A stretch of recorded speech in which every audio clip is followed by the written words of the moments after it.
So One Shot Gaming nga pala mga bossing, nagbabalik na naman. Ngayon tuturuan ko naman kayo kung paano kayo mananalo sa solo squad. Pero hindi ko sinasabing mananalo agad kayo kapag ginawa nyo to. So malaki lang yung chance na manalo since susundan mo tong tutorial natin. Since dito solo versus squad and then rewind yung class ko. Dito may kasabay ako sa new vision.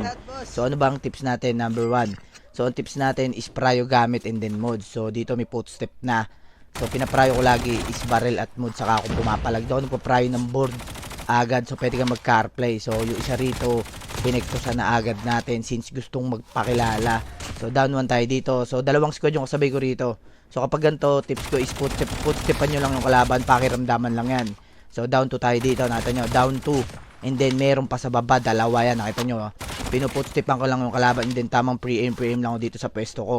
So binaba natin yung third guy dito, pinektosan din natin. So down 3 sila dyan. Pagka-rewind ko kaso may kalaban.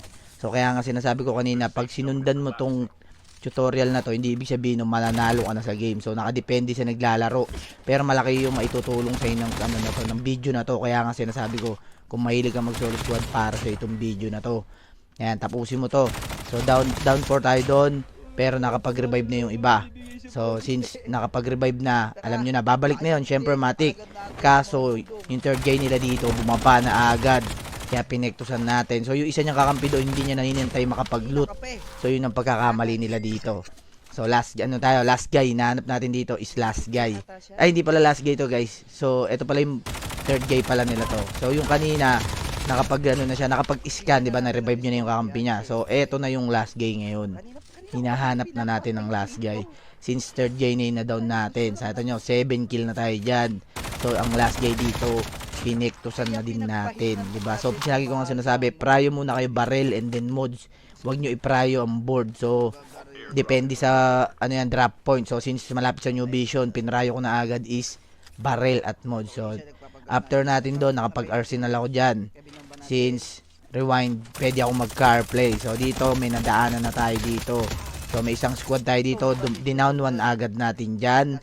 And then dyan mo makikita gaano ka-importante mga throwables. So down 1 tayo doon and then nagagis ako ng cluster. Nagulat ako na down 2 ko pa yung mga kalaban doon. So malalong mapipressure yung kalaban since nababawasan mo sila. Mabawasan mo man lang ng isa yan, mapipressure na yan. Eh lalo na kung dalawa. So since naka-down 2 ako, magtatry sana ako mag-push dyan. Yan, meron pa kasing third guy dito na nag-dog tag. Ayan, nakita nyo. Baberling ko na yan. Kaso nagulat ako biglang may nakaabang pala dito sa left side. Kaya nag-rewind na ako. Hindi ko na pinilit yung guys.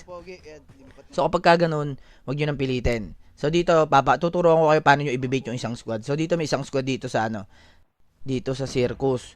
So tingnan nyo, tamang head glitch lang ako dyan. Napakalaki ng may tutulong sa'yo ng head glitch. And then, after ko ma-vision yun, tinutukan ko agad. So down 1 sila dito. And then, syempre, pag naka-down 1 ka, meron pa yung kasunod. Kaya laging sinasabi, huwag kang magiging kampante.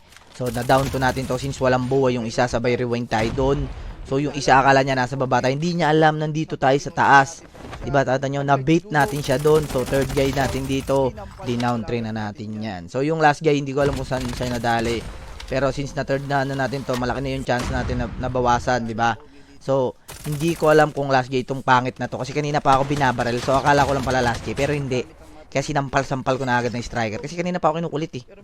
So, since nag-collapse zone na. So, wala ang board, diba? So, palagi uunahan ng pagpasok ang kalaban. Para sila mag-gatekeep mo. Since hindi ka pwede makipag-anuhan dyan eh. Kasi nga wala ang board. So, pag zipline ko, mayroong isang namamangka dito. Sinampal-sampal agad natin. So, napakaganda ng pasok natin dun. So, tamang head glitch tayo dito. Since napakalaki ng may tutulong sa'yo ng head glitch. Tignan nyo, nabarag ako dyan pero nauluhan ko pa siya. So, since hindi niya makita yung hindi niya ako makita ron since naka-head glitch ako. So, sinundan ako ng isa doon kasi nag-glide ako pababa. So, yun ang pagkakamali niya. Dahil rewind ako, nakabalik agad ako sa taas. So, tamang reposition tayo dito. So, pagka ganito naman guys, ayan, nakita nyo, meron ako naisip na paraan gagawin dyan is pick the high ground. So, nagandig ko, may nag-zipline.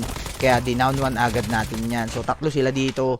Tinutukan ko yung second guy. Kaso nakataka. So yung isang namamasyal. Dito hindi ko alam kung ano yung looter to si kuya eh. Kaya tutukan niya na sana yung loot. Kaso tinukan niya yung bala ng 117 natin. Kaya kawawas kuya doon. So since tatlo sila, nabawasan natin ng 2. So dito 4 teams pa, makikita nyo. 4 teams pa kami dito. So check natin ang backline. Dahil palagi tayo nag-check ng backline dito kapag solo squad. Meron tayo namataan dito, namamangka. Pinikusan agad natin kasi naglo-loot pa siya doon. Nagpapanggap siya ng loot box, hindi niya alam magiging loot box na siya. Hindi, joke lang. So, naapektusan natin yung isa doon. So, nag-self-revive siya kaya tinuluyan na natin.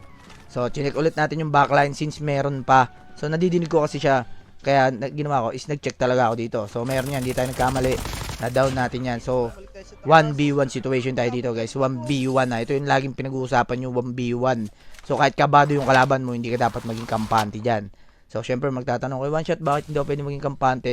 Kasi hindi lahat ng oras is mananalo ang malakas. So, matutsambahan. So, since nasa baba yung kalaban dito, binabaan ko na agad, di ba? So, ganun lang guys. Ang importante naman dito, sa solo versus squad, is nai-enjoy mo yung laro. So, hindi mo lang ma-stress dyan. Mag-enjoy ka lang. So, gawin mo lang yung mga napapanood mo, like, yung mga tinuturo ni Teacher Renzo. And then, siguro sama na rin natin yung mga naituro ko na. So, ganun lang naman mag-solo squad.